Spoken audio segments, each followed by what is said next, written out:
The Wisdom of Solomon, Chapter 11. She prospered their works in the hand of the set-apart prophet. They went through the wilderness that was not inhabited, and pitched tents in places where they lay no way.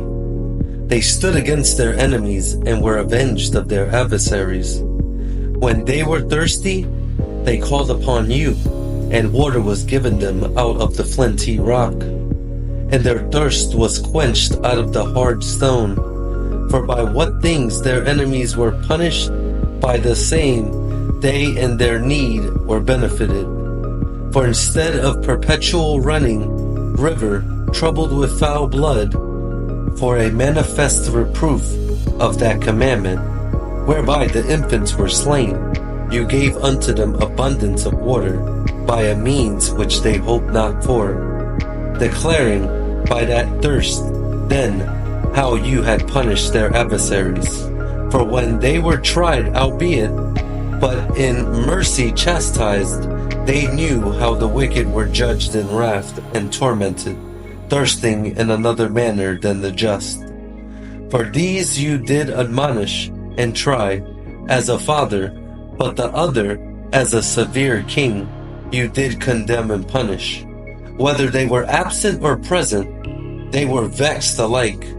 For a double grief came upon them, and a groaning for the remembrance of things past. For when they heard by their own punishments the other to be benefited, they had some feeling of Yahuwah, for whom they respected with scorn, when he was long before thrown out at the casting forth of the infants. Him in the end, when they saw what came to pass, they admired. But for the foolish devices of their wickedness, wherewith being deceived they worshipped serpents void of reason, and vile beasts, you did send a multitude of unreasonable beasts upon them for vengeance, that they might know that wherewithal a man sins, by the same also shall he be punished.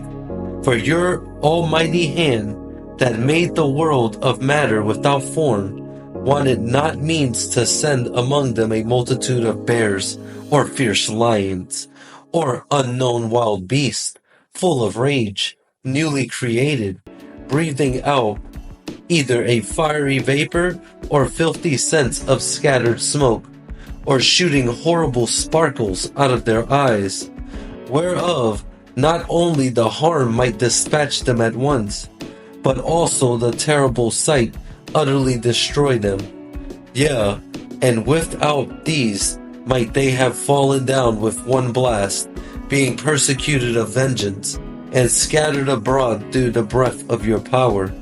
But you have ordained all things in measure, and number, and weight.